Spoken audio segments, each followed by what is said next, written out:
안녕하세요. 안녕하세요. 지극히 사적인 책 읽기의 독서입니다. 똥남입니다. 네, 와 오랜만에 촬영하는 것 같아요. 네, 무척 오랜만입니다. 네, 새로운 책으로 시작해요. 굿 라이프.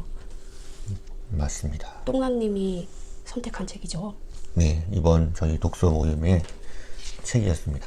이거 왜 선택하셨어요? 우선 이분의 강의를 유튜브에서 들었습니다. 네, 네, 공감되는 부분이 참 많아서 이분이 지은 책을 한번 읽어보고 싶었던 찰나에 독서 모임의 책으로 선정을 제가 추천을 했는데 그게 받아들여져서 읽게 되었습니다. 네. 한번 읽어보니까 어떠셔요? 역시 제가 기대했던 만큼 공감되는 부분과 또 여러 가지 행복에 대한 생각을 정리할 수 있었던 유익한 책이었습니다. 네. 저는 이 책을 읽으면서 전체적으로 그동안 공부해왔던 마음 공부, 결국에 마음 공부한 이유가 우리가 행복하게 살기 위해서잖아요. 그렇죠. 그 부분을 총정리한 책이라는 생각이 듭니다. 그리고 또 한편으로는 이미 알고 있는 내용들을 굉장히 논리적이고 학문적인 근거, 연구 자료들을 뒷받침해서 잘 결론을 내서 써주신 것 같아요. 네. 또 한편으로는 너무나 당연한 얘기를 많은 연구와 근거 자료들을 붙여서 말씀하시지 않았나 하는 생각이 들면서 그래도 이렇게 근거를 확실하게 말을 해주면 많은 사람들이 타당하게 받아들이니까 그거는 또 좋은 것 같습니다. 알고는 있었지만 어쩌면 제대로 알지 못했던 부분을 잘 정리해 주신 것 같다는 생각을 합니다. 아, 그렇네요. 알고는 있었지만 제대로 확실하게 알지 못했던 거를 확실한 근거 자료를 뒷받침해서 잘 정리해 주신 책인 것 같습니다. 네. 이 책은 저희가 4번에 나눠서 리뷰를 할 건데요. 리뷰할 때는 목차 순서대로 파트 1부터 파트 4까지 저희가 나눠서 할 겁니다. 오늘은 파트 1, 행복한 삶, 이 부분 할 거예요. 들어가기 전에 이런 말을 한 게 저는 와닿더라고요. 페이지 11페이지에 이런 말이 있습니다. 우리는 행복을 철저하게 마음의 문제라고만 생각한 나머지 라이프 스타일을 바꾸는 것을 등한시하고 있는지도 모른다. 바로 이 문장인데요. 우리가 마음 공부를 하면 현실의 세상은 내 마음에서 창조된다. 그래서 내 마음의 문제라고만 생각해서 이 현실을 간과하는 경우가 많은 것 같아요. 하지만 중요한 것은 현재 내가 살고 있는 이 일상을 어떻게 구성하고 어떻게 바꾸는 건지 또 중요할 수도 있거든요. 내 마음이 불편하면 내 몸을 움직이면 마음이 반대로 편안해지는 경우가 있거든요. 마음이 불편할 때 운동을 하면 어떤가요? 스트레스가 많아요. 그럴 때 뛰는 거예요. 걷거나. 그러면 마음이 편해지는 경우가 있습니다. 네, 저도 그런 경험이 있습니다. 네. 이것처럼 마음의 문제라고 해서 그냥 현실에 나의 라이프 스타일을 등한시하지 말고 나의 라이프 스타일을 바꿈으로 해서 나의 마음의 문제가 해결되는 경우가 있거든요. 그게 바로 균형인 것 같아요. 이분도 마지막에 이렇게 말씀을 하셨어요. 결론적으로 굿 라이프의 메시지는 균형과 확장이다. 이 말을 듣고 크게 공감을 하면서도 놀랐습니다. 왜냐하면 마음 공부의 결론이랑 너무나 똑같거든요.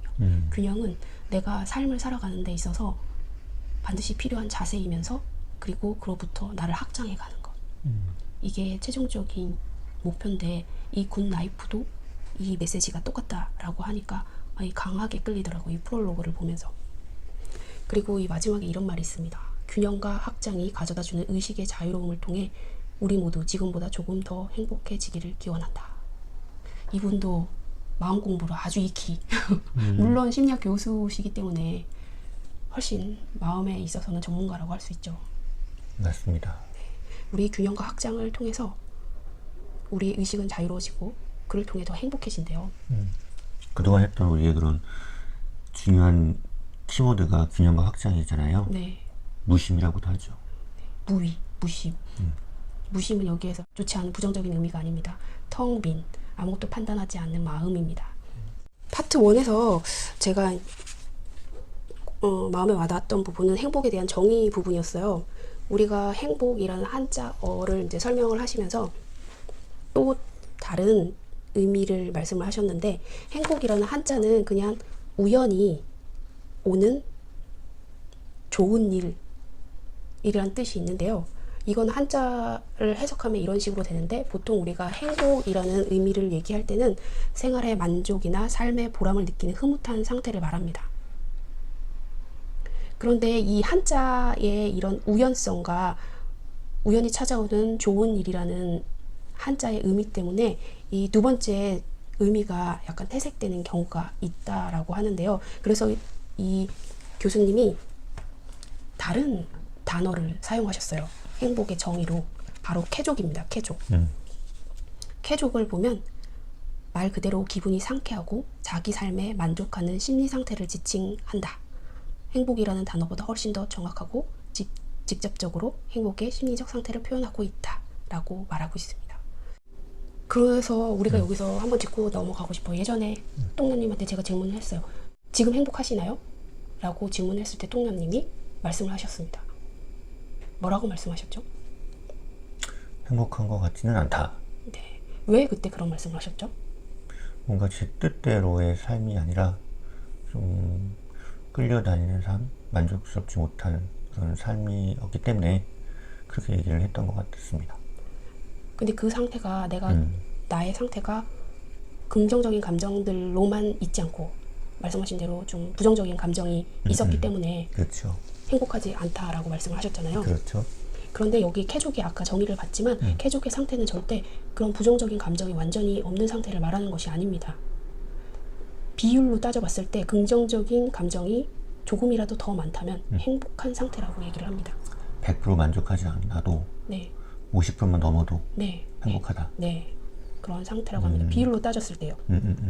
그럼 다시 질문을 드릴게요. 네. 지금 행복하시나요? 그렇게 따지면 행복하네요. 그렇죠. 네. 바로 우리가 행복을 오해하는 부분이 바로 여기에 있습니다. 행복을 얘기할 때 부정적인 감정이 없는 상태. 우리는 잘못 알고 있었네요. 행복에 대해서. 네. 그래서 사람들이 부정적인 경험을 하지 않으려고 합니다. 부정적인 경험을 하면 부정적인 감정이 생기고 그로 인해 내가 행복하지 않은 상태가 되니까. 그 행복의 의미가 많이 확장되는 느낌이 드는데요. 네. 우리가 행복해? 라고 질문을 받았을 때 당장 나 행복해요 라고 즉답하는 사람이 드물어요. 한참 생각해요. 그런데 그러실 필요 없고요. 그냥 부정적인 상태여도 내가 부정적인 감정이 있어도 행복한다고 비율적으로만 따지시면 됩니다. 만일 우리가 이 부정적인 감정이 아예 없는 상태가 행복하다라고 생각을 하면요. 우리의 삶은 굉장히 축소돼요. 어떤 일이 벌어지냐면 애초에 부정적인 감정을 불러오는 경험을 피합니다. 여기선 예가 이런 게 나와요. 여행을 가면 먹거리와 볼거리가 풍성하지만 바가지 쓸까봐. 차가 막힐까봐. 네, 맞아요. 차가 막힐까봐 여행을 주저한대요. 그런데 여행을 통해서 분명히 그거보다 훨씬 더 기분 좋은 경험을 하거든요. 이 부정적인 경험을 하지 않으려고 아예 여행을 안 갑니다. 행복을 경험할 수 있는 기회를 내가 스스로 차단해 버리는 거죠. 이런 경우가 뭐가 있을까요?